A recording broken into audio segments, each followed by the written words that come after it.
Welcome to another episode of the Breakthrough Lab podcast. Little heads up, on this episode, we're going to take a little bit to get into the meat and potatoes, but we hope that you enjoyed the little fresh dialogue in the beginning here. All right, here we go. Today, we're freeforming it. We're freestyling. We're coming at you hot. We don't know what we're going to say. We're just going to have a conversation. And I think I'd like to start the conversation with something that's probably not going to be discussed again on the episode, but we'll see.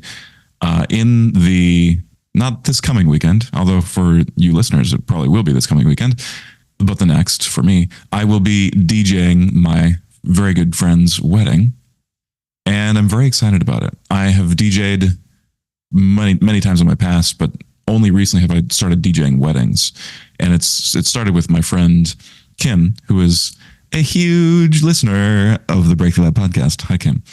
And had such a blast doing it, DJing that wedding, and getting such a good feedback about it. Like, everyone at the wedding was just blown away at the job that I did. And the people who worked at that venue that we were at were like coming to me being like, wow, we see a lot of DJs come through and you're it. One of them ended up giving me her contact info so that I could DJ some stuff for her after that. So it was like a great little thing.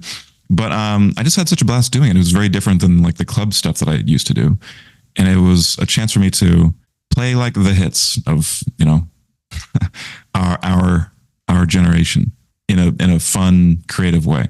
And so I get to do that again in just a very short amount of time. And I'm excited. That's awesome. That sounds exciting. Weddings are so much fun. Yeah. So I'm looking forward to that. The other thing that I wanted to share is kind of, I guess, just a little shout out to a cool place that I found fairly recently in Portland, Oregon, where I live. And yes, I said that weird on purpose. It's called New Renaissance Bookstore. It's a very cool, like, little spiritual shop that has so much more than just books in it. But I was walking on, I think it's on Northwest 23rd Street in the Northwest area, and found this place just kind of on a whim. My girlfriend and I weren't really planning on going, and we were just planning on taking a cute little walk on 23rd. It's a cute area to go on, a little date or whatever, and had no aim. We knew that we wanted to find a witchy shop. Like, we knew we had that intention, and we ended up finding it in the form of this bookstore. They have so much stuff. They have like crystal sound bowls upstairs that are really awesome. They have lots of like gemstone, precious, what are they called? The opal crystals. And yeah, sure. So the little versions of, not the big bowls, but just like crystals, like opal and, all that stuff. And of course, books. They have a lot of books. We left with like 8 different books, and I've been reading a few of them. One of them is the Kabbalion. Have you read that? Mm-mm.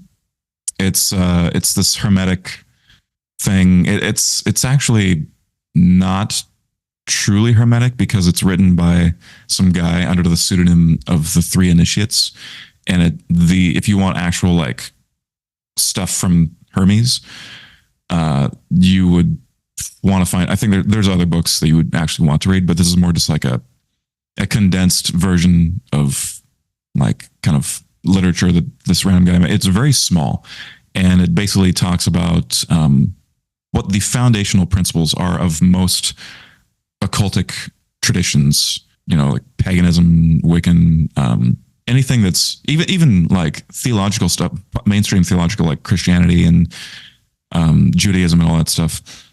Whenever there's any kind of like spiritual component, it often can be linked back to the principles that are talked about in this book, in the Kabbalion, among which are, for example, all is in the all, and the all is in all.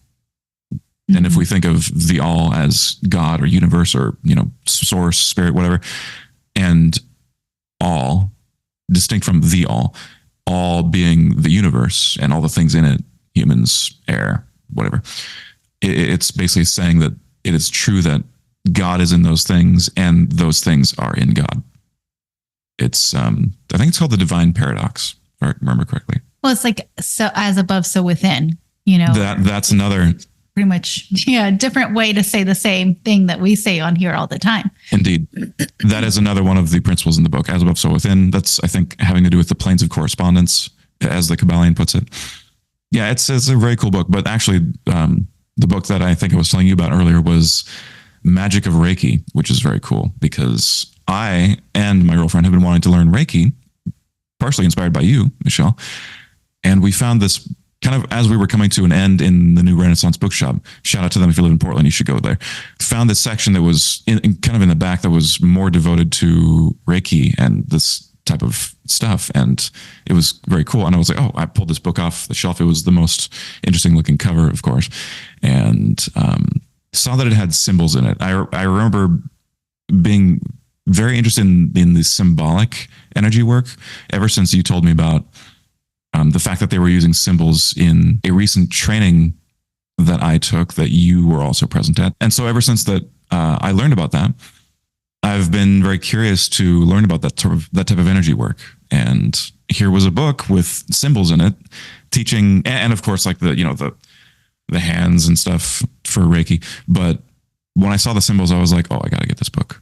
Mm-hmm. Also, when I was there, like the first thing that I looked at, there's books right when you walk in, they hit you with books. And one of the books that I first drew my eye was a book on shadow work. It was like a guide to doing it. And when I picked it up, I felt something tickle my finger, like right here. And I was like, oh, okay, well, I have to get this book then. It's so interesting that you just said that because I literally just listened to a refresher course on shadow work. Oh. Yeah, literally. And was thinking about, that I know we've talked a little bit about it in previous episodes, and, we've had that intention of recording an episode. So obviously that is as good a sign as any. We're both picking that up. This is the first time we're talking about it because we're freestyling it. So to come in the future is some shadow work. How do we learn about that? Because for a lot of people, especially people who do a lot of release work, who've been immersed in the work, that is a puzzle piece that once people learn about it, they're like, oh, this is the piece that's been missing for me. This is what I've been experiencing. Mm-hmm. And that may be as good a time as any to kind of talk about why was I even looking into shadow work, right? Like there's a lot of learning and development and growth that comes along when you are in a role like what, Joshua and I do for a living, which is coaching, having this podcast. We're constantly learning, constantly immersing ourselves, constantly receiving coaching. We're on the same path that we're trying to help others navigate as well. And, for me recently, I was telling Joshua that I've been going through something that I think a lot of entrepreneurs and professionals go through, especially when they're experiencing growth. And that is discomfort. Feeling the feelings of discomfort, because I think a lot of people can relate to the feelings of discomfort when things aren't really going great, right? When you're just stuck, and a lot of that can be very baggage related because you're not in momentum, you're just stuck. I think so many people can relate to that. And something that may not be as much talked about is what happens when you experience the discomfort when you're in momentum, when you are in growth mode, whether that's personal growth and development or you're scaling your business and you're going from one phase of growth to the next phase of growth, or you're transitioning from one role to another. Could even be growing your family. I mean, this applies to so many things. When good things happen and then you start to feel the discomfort of all of the new things happening. And I was just talking to Joshua about how, the past couple of weeks have been extraordinarily hectic for me in the most wonderful of ways. And how there were some days where I was not feeling great. I actually had that discussion with my husband. I was like, man, I'm just not feeling great. And I wanted to point out that I'm very intentional with saying not great because, It's instead of saying I feel bad, I'm saying not great because the unconscious mind does not process the not. So it's still hearing the word great. It's just a little tip there. Anytime you're not feeling well, instead of saying I feel SICK, right? I don't feel well. I don't feel great. Anyway, just being really honest about like, man, I don't feel great. And I don't feel great about the fact that I don't feel great. And I have to be honest about that. Like first of all, I don't know very many people who like to feel in discomfort anyway. And when you're in a role such as what Joshua and I do, and we help people navigate these for a living, I think the stress or not the stress, the pressure to always be on and always be having a great day is very real. Is it not, Joshua? Oh, yeah. It's like, oh my God, it can almost feel like, man, I'm not allowed to have a not great day because, I'm here helping these people. I need to be, in my center. Mm-hmm. And then just taking a step back, realizing that it's not just us who feel that way. I mean, anybody who's in a situation where they are experiencing a lot of good things may have some of those feelings of like, man, I don't feel right about not feeling good because things are so amazing in my life. Things are going great. Like I should be grateful. Why am I feeling this way? And it's something I think a lot of people go through.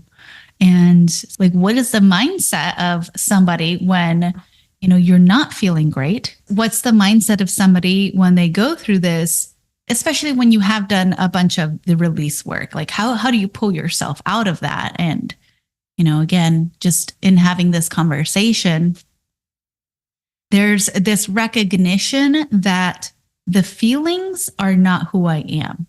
Having the emotions or feelings or thoughts or whatever, like, first of all, being able to dissociate and know that that's not who I really am. I'm so much more than that. It's just something I'm experiencing in the moment. And this kind of goes along with like allowing yourself to have those emotions. And I'm going to be very clear and very honest here. I am human, just like everyone else. I do not like having negative emotions. Do you like having negative emotions, Joshua, or bad feelings? Not exactly. Or experiencing them? Like, so there tends to be this natural like resistance. Like when they first come up, sometimes it's just like, where does this come from? Like, why is this happening? And, of course, I have my tools that I use, especially like when you're in the moment, you're on the go and you need to be on. Like I have my anchoring that I use so that I'm able to pull myself into different states and control it. And what is eventually, that? So I just anchoring in the different. We've talked a lot about anchors, like when Amanda came on, and no, yeah, like what's yours? So I have a Hakalau anchor. I know we've talked about Hakalau in previous episodes, and that just allows you to get into a state where you're able to pull out of the whatever situation you're in and just see things from a bigger perspective. And I also have anchored states for resource anchors that help me like, hey, it's go time. I'm ready. I can go.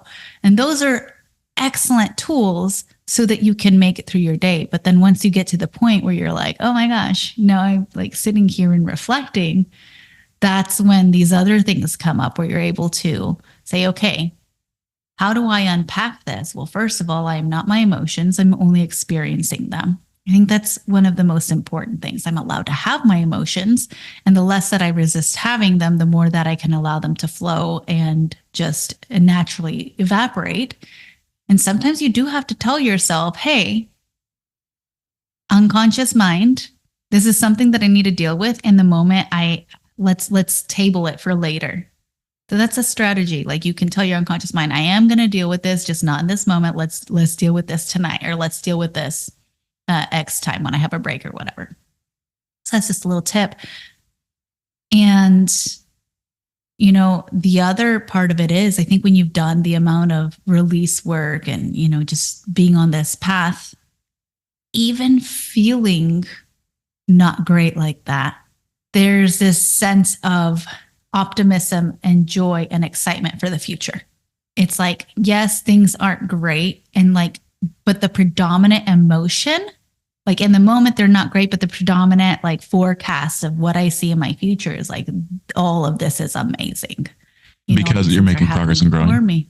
Exactly. Because I'm making progress and growing, because it's so exciting, and because I just have so much of that high vibration inside, that even when I do experience a day that like I'm not feeling as high, I'm able to have that big why, that motivator, that feeling pushing me, right? Power versus force. That's a big assist in being able to pull yourself out of those states, like having the tools, having the anchoring, being able to have that observer mindset of like, hey, this is not me. These are my emotions. These are just, sensations, things I'm experiencing. And then knowing that there's going to be a positive future, having enough of the positive emotion reservoir to be able to like have that, to excite you. Because then I'm able to start thinking, oh my gosh, now I'm getting even more excited because I set some goals. I'm seeing momentum on those goals. And if this is coming up for me, it's because it's part of me reaching the goal is I have to let go of this thing. Mm-hmm. Yeah. And so there are things that are going to be happening in my external reality that are going to help me get to the point. It's like the universe is conspiring to say like, well, what situation needs to be created in order for her to like have this moment where she's like, oh, there's stuff that I need to let go of or deal with, whether that's shadow work or just an extra layer of some sort of thing that I'm now ready to deal with that maybe I hadn't been ready to deal with before because I wasn't going into this next level of life.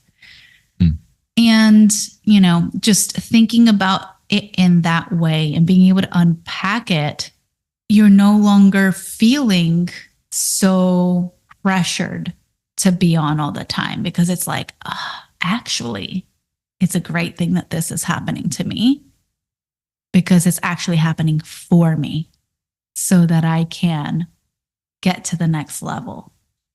Yeah. I think it can also help to not label those things that you're going through as bad objectively either. So like if you are experiencing, what can I assume you experienced maybe some frustration or overwhelm recently? Or what was it that you went through? I wouldn't even say that it was frustration or overwhelm. It was more of feeling completely tired. Just feeling completely tired. And then the frustration from feeling tired, if that makes sense. It's like, oh my gosh, I'm a human with limitations. And like, why do I have to have limitations? And, why can't I just keep going and going and going? Because it's been, because of how great and busy it's been, there hasn't been much downtime. Yeah. I think of the analogy of the butterfly in the cocoon, or the caterpillar becoming the butterfly. I can't remember. I heard about this recently, and I've known it before, but like it just popped into my frame of awareness again recently. I can't remember if it's from you or from a podcast I was listening to or what. But when a caterpillar goes through its metamorphosis, the chrysalis process in the cocoon, it turns into goo, and then it has to break out of that cocoon, and it goes through this like painful like process to become a butterfly. And if it doesn't have the resistance of that cocoon holding it back, then it won't become a butterfly. Like if the cocoon was super easy to get out of, it would not transform. Right. It would just stop. Like it needs the discomfort of growth in order to reach that next stage of evolution in its life process. So if you're the caterpillar, you might think, oh, this sucks. But that's because you can't see that you're going to become a butterfly right after. And so these things that we experience, these emotions that we label as negative, the tiredness, the exhaustion, the frustration that comes from the tiredness, the fear, we can, in the moment, these things feel like negative things, like they don't feel good. But if we can sort of shift our frame around them, the way that we think of them as more like growing pains, like I'm the caterpillar in the cocoon right now. And these things, as you said, are serving my growth, happening for me, then I think that can be very helpful. It's so often like, especially I remember this with when I was dealing with anxiety stuff too, I would label the sensations as bad. I don't want those. These are bad, avoid, and the less of a story or a narrative that I can write around what's happening to me and what I'm experiencing, the better. Mm-hmm. And if I write a story and narrative that what I'm experiencing is bad, then that's not going to make my life any easier. And when you lift weights, when you're working out a lot, you're going to be more tired. That tiredness is actually a good thing. It does serve you. And that's kind of what you're experiencing too right now. Absolutely. Any time. And I think for me too, one of the things that it's really exposed within me, being really vulnerable right now, is this resistance to being vulnerable. You know what I mean? Like this idea, this that you have to be perfect. Yeah. It's not even about, not necessarily about being perfect, but I know that sounds, it's interesting, right? Because when I work with people to uncover their greater problem, it's the words, the labels that they use matter. So it's like, I wouldn't word it that way specifically. It's more about, hey, I'm not allowed to have an off day. Not allowed to experience, so it's not just about perfection in and of itself, even though it's likely related to that, like a cousin, or a sister in some way. It's more about like, hey, I've got to have it all together and be on all the time. And that's just not true, so that helped to uncover for me something that like I need to let go of in order to get to the next level. It is okay to have an off day. And in fact, once I let that go, I'll probably start having less off days because there's not going to be a need to uncover that that's there, if that makes sense. I definitely feel the pressure of having to be on in so many ways, not just in my vocation. And in fact, I remember once many years ago, I would say 4 years ago, a person who I was being coached by in group coaching format, showed up to one of the sessions and he was off. Like he was different. He was he had an angry energy. He wasn't like attacking anyone, but you through the computer, you could feel there was some dark stuff going on. I'm curious what you think about this, because I remember being in that session and thinking to myself, ooh, he's not showing up well. Like he's bringing that energy. He brought that energy into this session from something that's going on in his personal life. And later he divulged that there was, it was because he was having a fight with his spouse or whatever after that call, after that session. And it made me think of this thing that I heard and adopted back, and maybe to my own detriment, back when I was doing, I was working at a certain job, vector marketing, selling Cutco knives. And it was this quote I really liked, heard at a seminar that they did. The quote was, real leaders are never broke, never tired, never sick, never hungry. And the idea isn't that they're never those things. The idea was that they're never going to let you know about it. Like they're not going to complain. If they're broke, they're not going to tell you because they're not going to complain. If they're sick, they're not going to be like, oh, I'm sick, I can't do it. If they're hungry, they're not going to be like, I'm hungry. It's just about showing up as a leader and not complaining. Now, what I liked that when I heard it, and not that I was a big complainer in my life, but I very much internalized that even further when I heard that quote. This was in 2009. And it's not like this guy, the coach, was complaining. In fact, he didn't complain at all. And yet he did bring that energy to the session. And so when I experienced that, it made me think, gosh, I have to always be on and not bring my stuff into my work. Have you what's been your experience with that? What do you think about what I just said? Well, I agree with that. I completely agree that whenever you're going to be helping others in the moment that you're in that situation, then yes, as a professional, you are going to be on. And, that's why I mentioned, hey, I've got my anchors. I've got my tools and techniques that help me get into state so that I can deal with it. That's why I even mentioned, hey, tell your unconscious mind, table this for later. We're going to deal with this. We're not going to just ignore it, repress it, stuff it. We're going to deal with it. We're just going to take care of what's in front of us right now. And I think that's what separates the great, from just everybody else. Yeah. So I would agree in the moment that that's what's needed from a leader. I imagine if, when things are not going well and, the leaders of our country with immense pressure break down in front of the nation, that's not going to give everyone confidence. It's a persona that I think is very important and that we strive for, right? We strive for that. That doesn't mean perfection though. That doesn't mean, to your point, that those things don't happen. And in my opinion, if you're in a situation where you're unable to get in control of those, you have two options. Number one, you reschedule. Yeah. If that's not an option, then you're upfront about it. Mm-hmm. Yes. And you say, hey, I showed up for you today because I really care.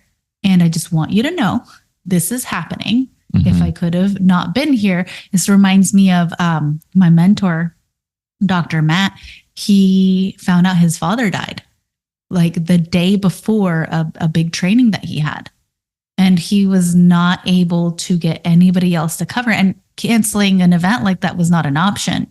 So again, this is what I think separates he wasn't going to cut corners and not show up for everybody who was there. And so that's when he exercised option 2 and let them know, hey, I just found out my dad died. And I've got these tools and I've got these things, and grief is grief, y'all.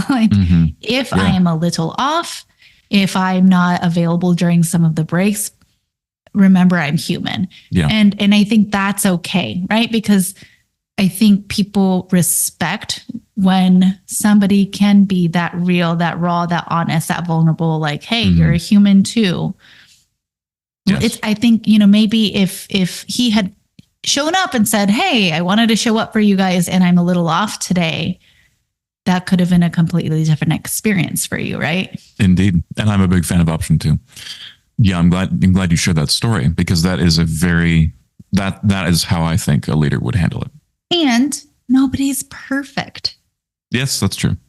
Whenever we get in our emotions, and I guess that's one of the points that I wanted to make in the beginning. Like, whenever you get in your emotions, sometimes you do get carried away in them.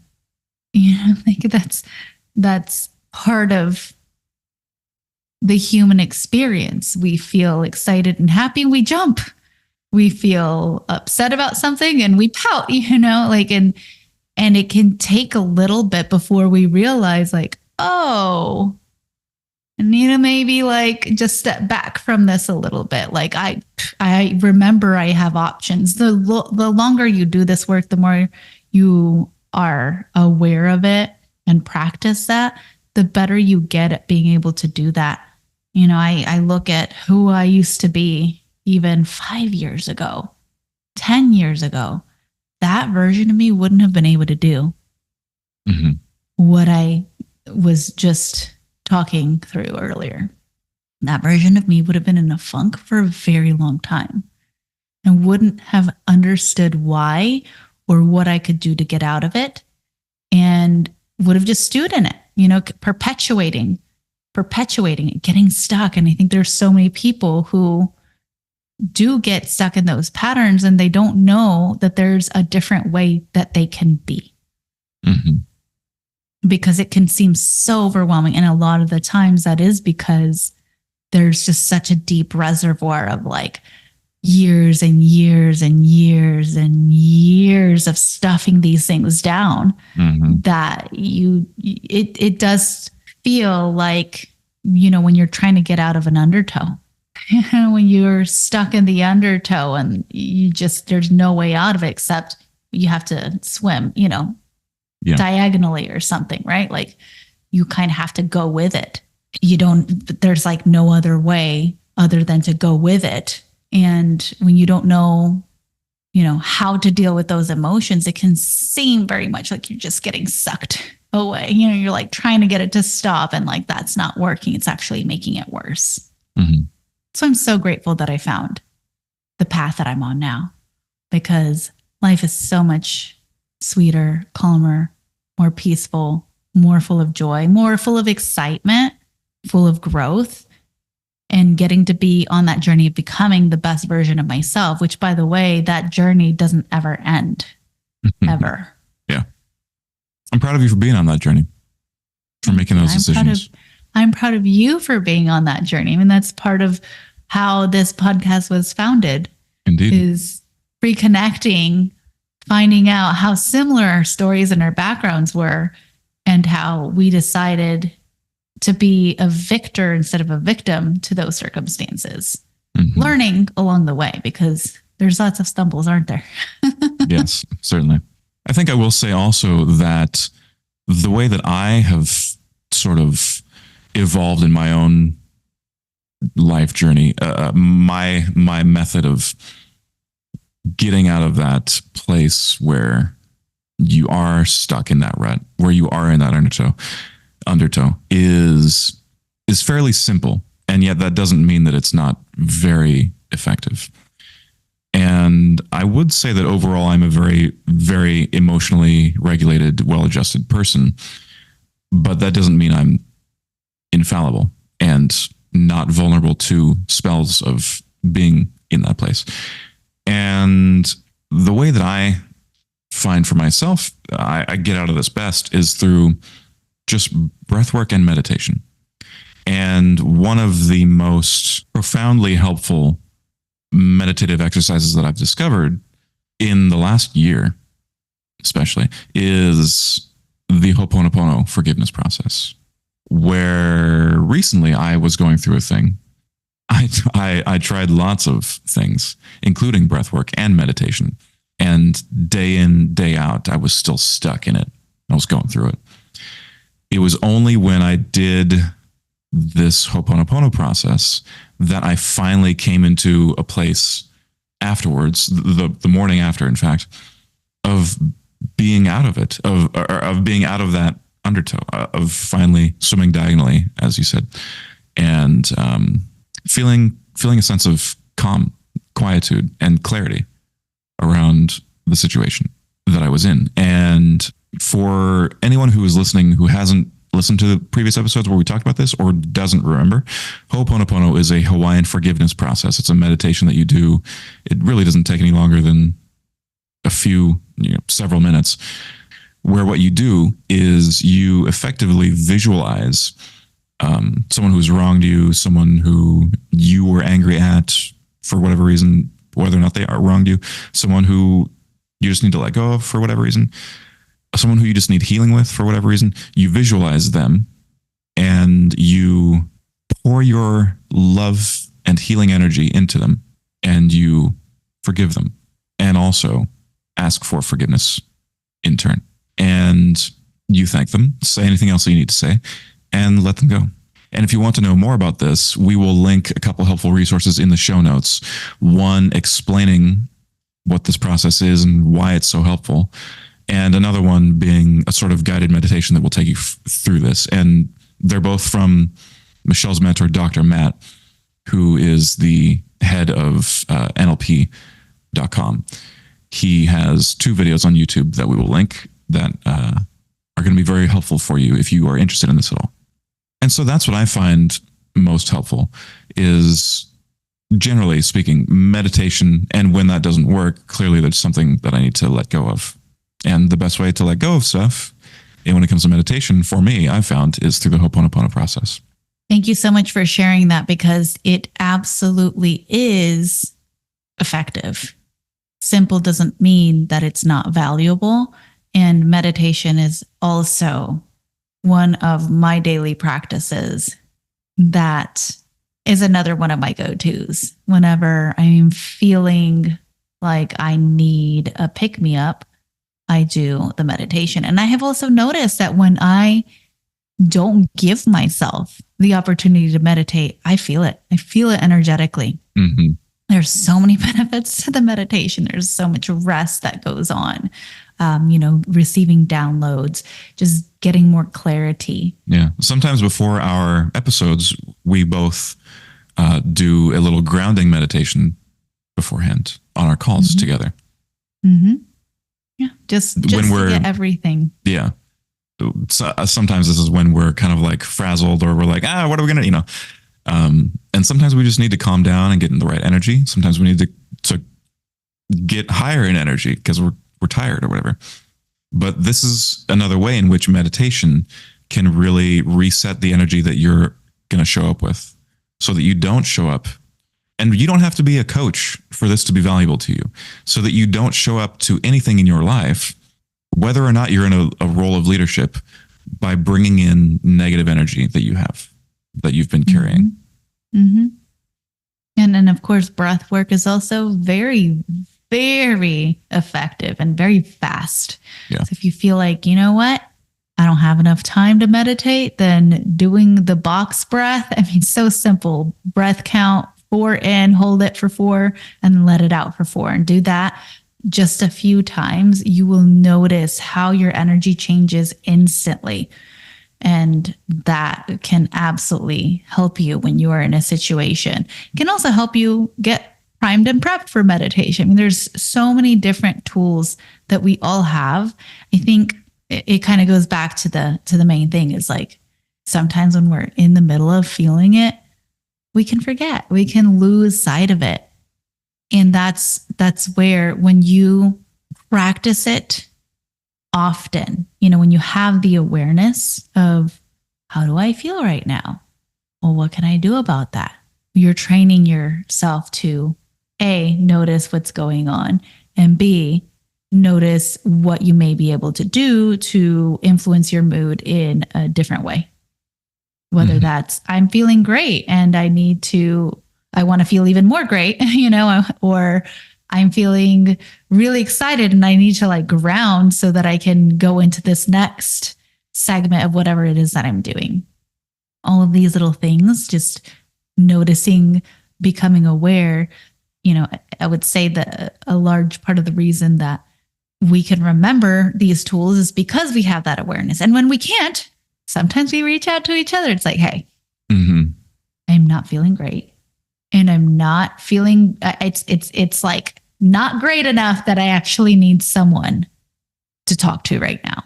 And I remember Amanda mentioned this too, whenever she did the episode about how she used a lot of these tools and techniques to overcome cancer, to go through her journey. She mentioned that as like, sometimes you just need to phone a friend, someone that is going to get you in a good mood. And it comes with awareness, which meditation helps you build up.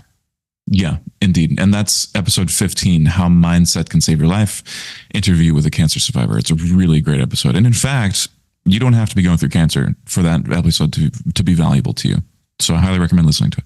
So just to recap everything that we've talked about, it is absolutely okay to have feelings about anything that's going on in your life. There's no good, there's no bad. Recognizing that you are having a feeling is the first step in becoming empowered in how to then go from there. And then the second thing is to recognize that you are more than your feelings and emotions. You're experiencing them, but they're not you. You can be with them. You're allowed to have them. And then step 3, insert your tool of choice here, whether that's meditation or breath work, or just training your mind to tell yourself like, hey, this is happening for me. This is great. I get to release this. I get to do something about this. And then figuring out like, what can I do? Do I need a journal about it? Do I need to phone a friend? Step 3 is find out what works for you. And remember that you're a caterpillar. Yeah. We're all caterpillars. Yeah. And we're all trying to just sit in that cocoon and deal with the resistance so that we can grow and finally break through that cocoon. Okay. We got the pun. That means it's the end of the episode, I think. All right. Well, this has been fun. Hope you like this one. And we will see you next time on the Breakthrough Lab podcast.